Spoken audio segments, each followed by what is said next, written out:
Are you listening? Damn.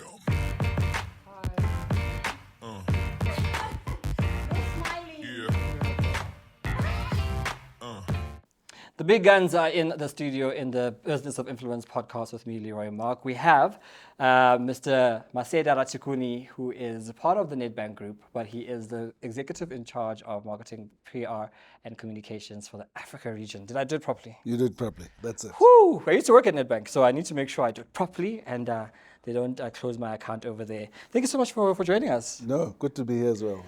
So you guys are the name sponsor for today's event, right, for the conference. It's so interesting because Nedbank seems to really plow back into industries where other people wouldn't think they're viable, right? They have an eye to see things. And this is, I think, the second year that the conference is going on. After what you've seen today in the conference, what do you as a marketer feel is the benefit of having these kind of conferences? Okay, maybe just to say, I think we've probably been sponsoring for about 6-7 years or the like. Look, we want to be a leading marketing company. So it goes like this. If you want to be a leading business, for sure you need to have a leading marketing a team. And I think with Kensani, at CMO, that's the vision that she's kind of put in us. And we want to be the leading organization in marketing. And part of that is, to be that, you have to then sponsor the marketing conference to show that you're a thought leader and you're pioneering, really in that space. So that's the why we actually do it. And we believe, marketing is business. So this is what we live, and this is the message we're saying. This is what we believe. I love that collaboration because Nedbank has always been seen as the trusted bank. It really isn't the tapestry of South African, culture and fabric. It's the bank that's always been there. It is the green bank. Chat to me about how marketing has not always been seen as an integral part of the business ethos, right, of the business landscape. It's always been seen as nice to have. It was a place where you get ads put in the classifieds, maybe have something on a TV or a billboard and you let it go.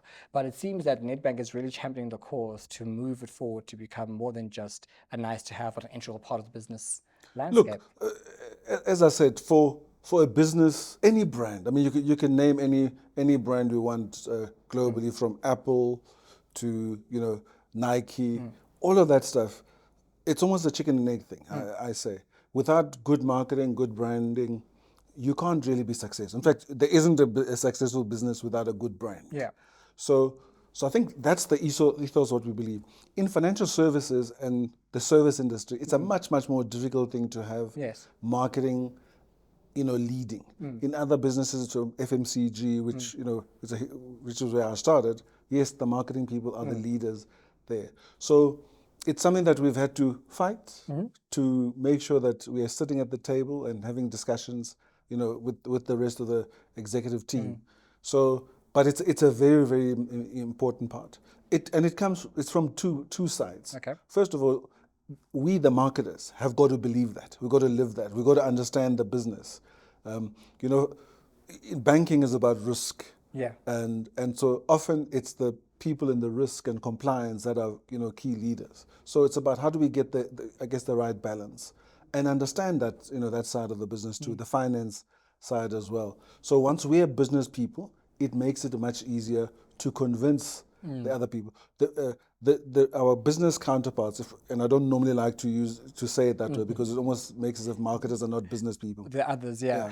So, but whether they're from the retail business, the corporate business, the leaders, of those businesses, they have to believe that we are trying to do the same thing. Both of us, so we are just as accountable for the profit and of the business. So as long as we get there and we are those people that are part of those discussions and adding value, it makes it easier. And I think with having Kenzie having joined our business, that has certainly helped us. So when she sits certainly at the executive team, or when I sit in our Africa regions business, I understand the business. I'm part of the business. I get the fabric, and I can talk about the countries where we're at. I want to make sure that I understand them, the politics and the issues there, so that when I'm talking to them, I'm not someone that's kind of foreign. and removed from the environment. Yes. I love that you chat about your time at Unilever when you were working in that part of the business world. What have you found to be maybe the transition, right? Twofold: the transition from the front-facing consumer goods and working in financial services, because financial services, I find, is much more difficult to the word maybe is sexy about it, because your banking is such a trust business, as you say. It's about risk, and people don't want to feel like their bank is funny. It has a sense of humor, because my money is not funny. Whereas in the FMCG market, you can be a bit more imaginative, as it were, with them. How have you found that transition? Because it's quite interesting. Look, I think, you mentioned two parts. In terms of so typically in an FMCG business, we are what we call classical marketers. And part of that, in many spaces, the pricing of a product, where it's distributed, those are the decisions that we as marketers are leading. And often we're also responsible for the profit and loss, of the business. So I'm an entrepreneur. So for me, that part of the world I understand very, very, very well, and I enjoy it.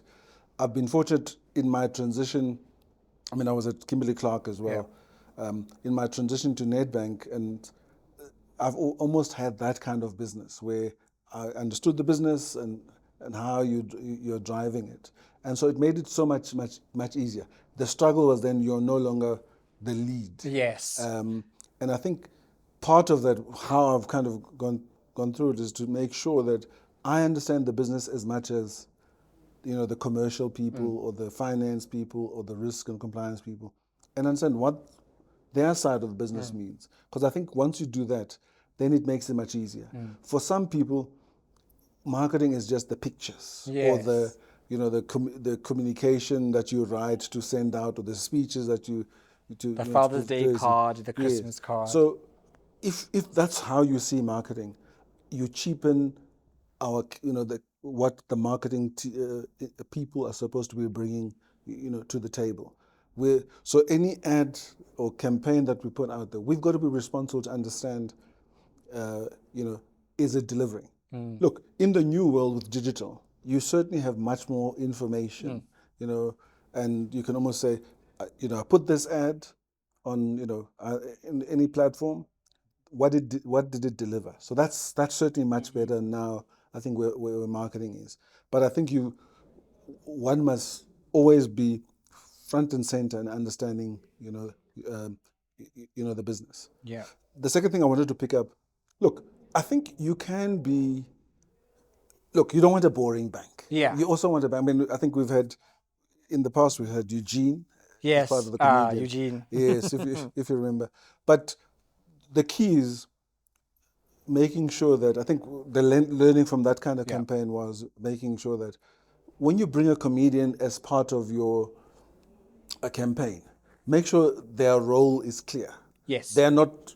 He's not the banker. Yes. Because you're then not using him correctly. Yes. But if you're using him as part of building your brand and making it more acceptable, I think one of the things that we were successful with that campaign when we had him was even an older white lady in the 60s and 70s could relate to him. Yes. So it helped us as we're trying to grow our brand to be acceptable and for all South Africans. Interestingly, I think what the financial services, in particular, Nedbank has done very well is to translate those, what we see as non-traditional platforms, but also have them have the integrity of the old platforms, right, of the traditional platforms. Because you make a great point about the fact that Eugene was not the banker, but he came to the bank. So he was able to lend that kind of conversation, and you're able to leverage off that influence to get him, a conversation around the bank without, as you say, cheapening what the brand offer is.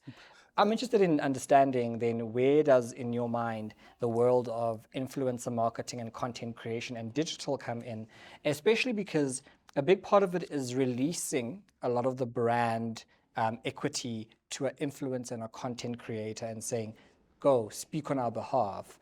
And you're almost having to loosen a bit of the control because you need a content creator to be authentic.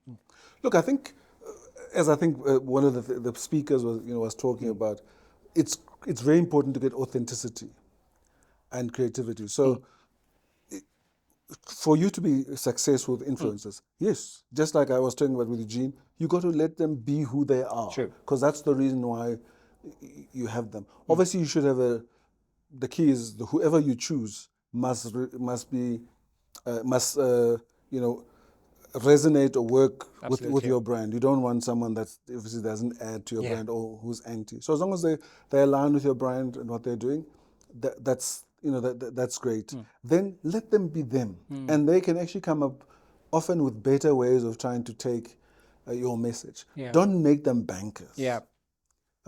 Or whatever your product. Allow them to be them, themselves, and they will then help you in a way. What our job is to make sure that what they're saying is true. So Yes. it's correct. But how they do it is something that you got to let them. And many of them are creative. And look, it's a real business now. Yeah. It really So is. and many are professionals. I'm talking about the ones that do this every day. Yeah. Yes, there's obviously some of them, the micro influencers are in a different space, but them too. Let them be authentic.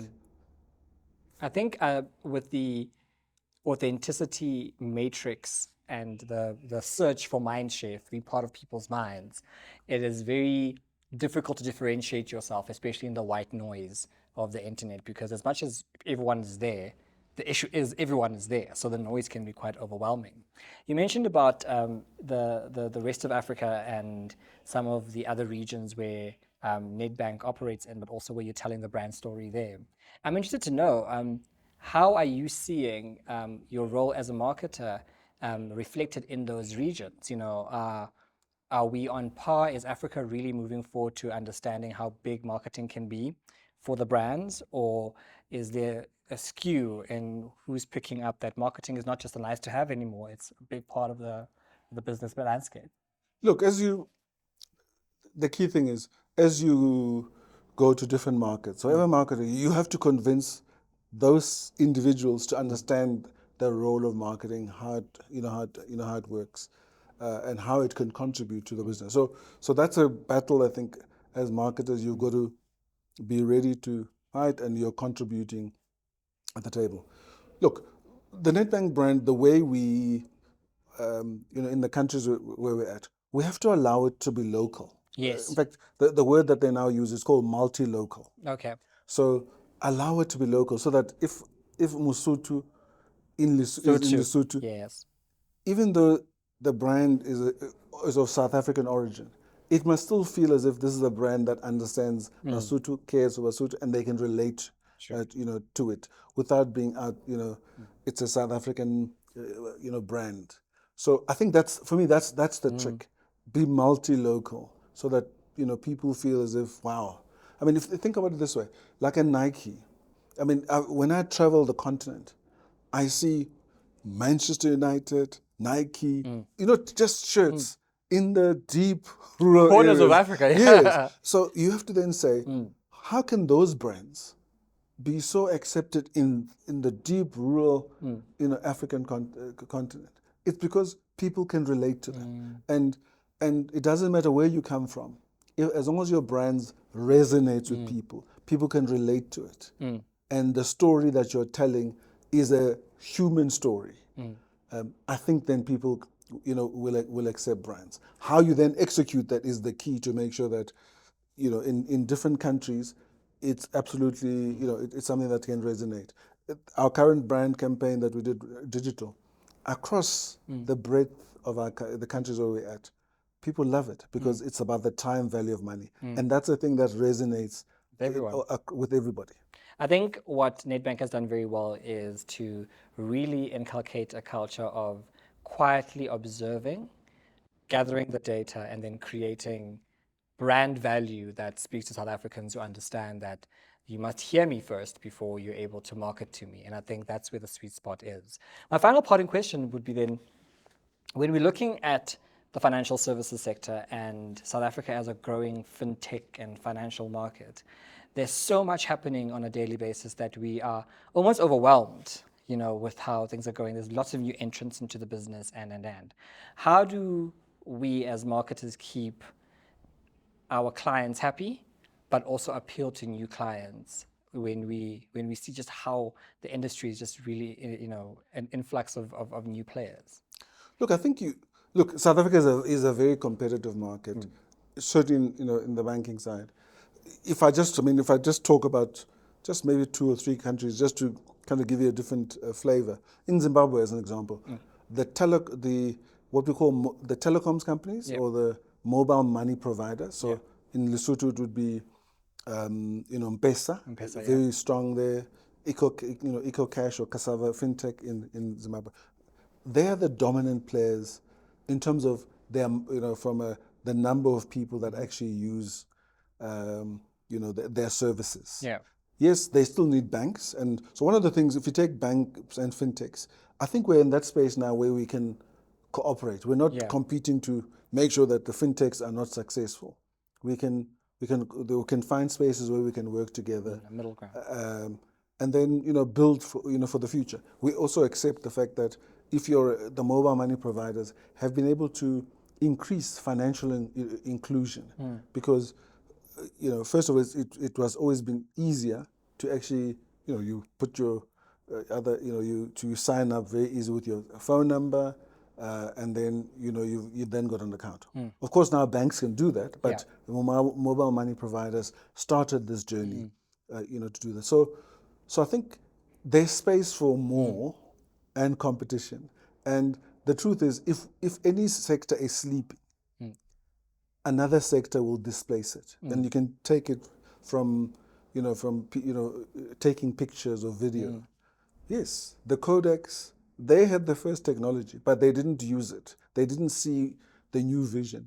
It crept up on them. It crept, and that's what happened. So as the financial services sector, we've got to be awake and understand, because otherwise the Googles, the Metas can certainly take over. And the last thing we want is a bank that's asleep at the wheel. And that has been a conversation with Mr. Ratshikuni from Nedbank, chatting to us about collaboration and all things happening on the African continent in the banking sector. More of those lovely conversations when we come back. Stay tuned.